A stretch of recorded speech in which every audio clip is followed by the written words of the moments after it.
O kamusta guys? Ito na naman tayo. Pag-usapan naman natin yung isa sa mga o pinaka-poor, okay? Sa mga senador natin ngayon. At dito sa video na to galing sa bilyonaryo. Sa tingin nyo, si Cheese Escudero ay isang pinaka-poor na senador? Oh, let's watch this. Okay?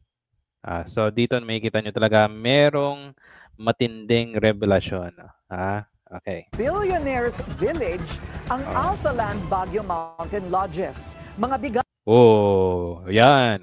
Billionaires Village. Kung hindi nyo pa ito napapanood, okay guys, may usap-usapan na isang actual na village sa Benguet ay kung saan pinapugaran ng mga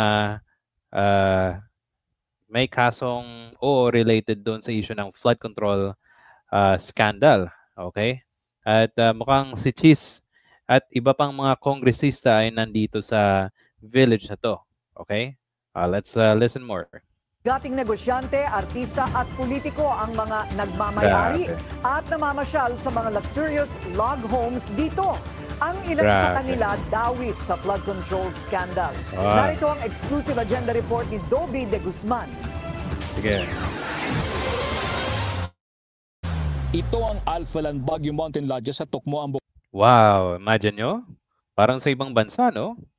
Tapos may mga ang lalaking bahay, di ba? Hindi mo iisipin na ano to eh. Talagang hindi sa mga politiko, parang nasa mga ano to eh, mga negosyanteng may talagang yaman, di ba? Pero grabe no, may mga politiko talagang nandito tumira. Pero later makikita natin kung magkano yung expenses pag tumira ka diyan. Buklaw Road, Itogon, Benguet. Sa tuktok ng bundok na may kabuang lawak na 100 hektarya, nakatayo ang mararangyang log homes. Mas malamig ang klima dito kumpara sa Baguio City. Okay. Ang presyo ng bawat log home ay tinatayag na sa pagitan ng 60 million hanggang 100 million pesos depende sa laki. Sa 6-bedroom log home, 150,000 pesos ang renta sa overnight stay. Base sa website ng Alpha Land, nagbukas ang exclusive vacation home sa mga sikat at mayayaman noong 2018. Ayon sa dating miyembro ng Alpha 4 Security na tumanging magpakilala. Balik tayo dito. Sabi dito, 3 is at 3 bedrooms, 60 million, VAT included. Hindi natin alam kung ano to Hindi natin alam kung isang taon ba to o isang buwan, di ba? Imagine mo, sa kaliit na bedroom, di ba? At sa view, sa klima, ang tindi pala ng pera na dapat mong ilabas dito, di ba? Grabe. Okay, sige. 10 million hanggang 100 million pesos depende sa laki. Sa 6-bedroom log home, 150,000 pesos ang renta sa overnight stay. 150,000 pesos. One stay. Grabe. Okay, sige. Base sa website ng Alpha Land, nagbukas ang exclusive vacation home sa mga sikat at mayayaman noong 2018. Ayon sa dating miyembro ng Alpha 4 Security na tumangging magpakilala, 2021, nang dumalaw sa Alpha Land, si dating ako Bicol Party List Representative Zaldico kasama ang buong pamilya. Si Zaldico. Tapos yung kanyang meron siyang helicopter, di ba? And if I remember, wala na, hold na ng Pilipinas yung gobyerno, yung helicopters niya. Sakay sila noon ng Augusta Westland helicopter na nagkakahalaga ng $16 million. May 5-bedroom unit din dito si Benguet Representative Eric Yap. Kumpirmado ito ng Benguet Provincial Assessor's Office. 525.93 square meters. Tapos, including doon, 31.13 square meters na parking lot. So, one-story building lang siya. Saan po yan, ma'am? Sa Luwakan, Itogon, Benguet. That is a place where Matatagpuan po yung Pagbubunyag pa ng informant, may 6-bedroom unit din si Senator Francis Escudero. Pero hindi raw ito nakapangalan sa senador. Bagkus ay sa Charmo Baguio Lag Homes Holdings Incorporated. Magkano yung 6? Okay, 100 million. VAT included. Grabe. Akala ko ba 18 million lang ang pera ni Cheese? Ano nangyari yon, di ba? Sa records ng Provincial Assessor's Office, walang Alphalan Lag Home Unit na nakapangalan sa senador at sa Charmo Baguio. Sa pananaliksik ng Billionaire News Channel, nakita sa website ng Alphalan Corporation na kasama sa mga board of directors si Senator Francis Escudero. Sa official FB... So ano pala siya?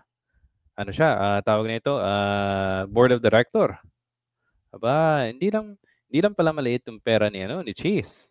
Diba? Page ng Alphalan, makikita rin ang larawan ng senador, ang kanyang asawa na si Hart Ibang. Ito sila. Yan. Okay. Pang-individual na dumalo sa kaarawan ng aktres at ng wedding anniversary ng dalawa noong February 28, 2020. Nagpadala ng mensahe ang BNC kay Senator Escudero para humingi ng pahayag tungkol dito, pero hindi pa siya sumasagot. Okay, sa Alphalan din ikinasal noong July 28, 2023 si Quezon City 1st District Representative Arjo Atayde at ang aktres na si Maine Mendoza. So, si Arjo, tawag dito? Congressman na noon, di ba? Kasi sa record ng Provincial Assessor's Office, walang pag-aari ang mambabatas sa Benguet. Pero ayon sa aming informante, may 5-bedroom unit sa Alphalan si Congressman Atayde. Grabe. Para sa agenda, Dobby D. Guzman, Billionaire. Wait. So, yung 5 bedrooms is 80 million. So, ano to? Kumbaga, isipin natin ito. 1 year ba to? Probably 1 year, di ba? So, ano sa tingin nyo guys? Si Cheese Escudero ba ay nagsasabi ng totoo sa kanyang 18 million na salin? Di ba? Ito na nagsisilabasan yung mga ganitong impormasyon para mabuking itong walang iyang senador na to, di ba? Kasi kung ganito lang tayo, tapos hindi natin tinitiligsa yung mga senador na alam naman natin merong ginagawang katarantaduhan, magiging complacent yan, di ba? Ang mangyayari, yung pera ng bayan, magiging wala. Parang lang nila. Parang laruan lang nila na gusto nilang gamitin.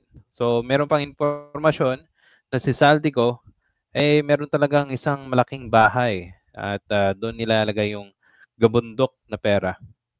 At hindi ito, di ba? Hindi ito simpleng issue Kasi na to? Corruption na to talaga. Di ba? So, may kita mo talaga na yung pera na 18 million tapos yung salin ni Cheese Escudero tapos versus meron siya palang ditong bahay doon sa Alphalan, di ba? So, ang napaka hindi ng information na nakuha ng bilyonaryo, di ba? At nakakalula yung pera na ginagamit nila na hindi tutugma doon sa salin ni Cheese Escudero. Di ba? Another info from Attorney Falsis, sabi niya dito, hindi lang mga senador at congressman ang may properties sa Alphalan Mountain Lodges. Meron ding mga mayors. Less is more, no more is cooler. At dito, nakikita ko sa kanya last time, at mukhang ito ang may-ari, ang cute ng happy ng selfie ni Mayor is sa Alphalan with no other less than the owner-founder, Bobby Ongping, at saka si Secretary Maldiela. Di ba? Si Isko, pasimple lang to pa press con doon sa kanyang syudad. Pero ano nangyari doon sa campaign na over funds or exceeding funds? Ano ginawa niya? Tinago niya, 'di ba? O, 'di ba? Hindi lang 'to simpleng senador, congressman, pati daw mayor, sabi ni Attorney Falsis. Okay? So guys, kung meron kayong any comments about this, please type it down in our comment section. And thank you for watching this video. Sana po, please like and subscribe sa mga bago pong manonood. I'll see you in the next video. Salamat po sa pakikinig. Thank you.